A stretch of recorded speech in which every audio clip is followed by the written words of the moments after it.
Let's jump right into this explainer. Have you ever felt that intense, soul-crushing pressure of sitting across the desk from a hiring manager? You know, sweating through your nice clothes, desperately trying to remember all the perfect textbook answers? Well, today, we're breaking down an incredibly viral, absolutely absurd story about dominating a job interview by doing the exact opposite of what you're supposed to do.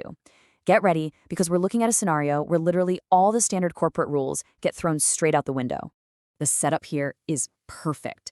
POV, when you lie on your resume but still get the job. That right there sets the stage for the madness we're about to unpack. We're going to follow a candidate, let's just call him Bob, as he navigates an interview completely devoid of logic, but absolutely overflowing with aggressive, unshakable confidence. It's this hilarious look at what happens when someone just bypasses qualifications entirely and runs purely on psychological momentum. All right, moving into tactic 1, the illusion of competence. So right out of the gate, the interviewer, Mr. Smith, decides to put Bob in the hot seat with a pop math quiz. He asks, what is 34 times 56? Now, normally, a hiring manager expects a little hesitation here, right? They expect you to look up at the ceiling, mentally crunch the numbers, and eventually spit out a mathematically sound answer. It's a standard stress test to see how your brain works under pressure. But Bob? Bob responds instantly with 72, which is of course wildly, totally wrong. But the absolute key takeaway here is that Bob doesn't miss a single beat. I mean, zero hesitation, no stammering, no panicked look in his eyes. He delivers this blatantly incorrect number with the total conviction of a seasoned math genius. And that is exactly where Bob's true genius strategy reveals itself. Mr. Smith flatly and correctly points out, that's wrong. But Bob just pivots seamlessly. He fires right back, yes, but it was quick. How brilliant is that? When faced with a blatant, undeniable failure, he doesn't apologize. He doesn't get flustered. Instead, he just completely reframes the entire metric of success. He's selling his lightning-fast speed as a premium asset, totally sidestepping the tiny detail that he, completely failed the actual task. The real crux of this whole exchange is the massive contrast in mindsets. While the interviewer is stuck on boring old accuracy and facts, Bob is living in the fast lane, weaponizing pure efficiency. In Bob's universe, acting immediately and decisively is way more valuable than actually being right. It is a fantastic, exaggerated satire of that modern move fast and break things corporate culture, boiled all the way down into one ridiculous math problem. Okay, let's look at tactic 2, the weaponization of honesty. Next up, Bob is hit with that classic, dreaded interview trap. What is your biggest weakness? Instead of pulling out some boring, humble brag like, oh, I just work too hard, Bob boldly claims his weakness is honesty.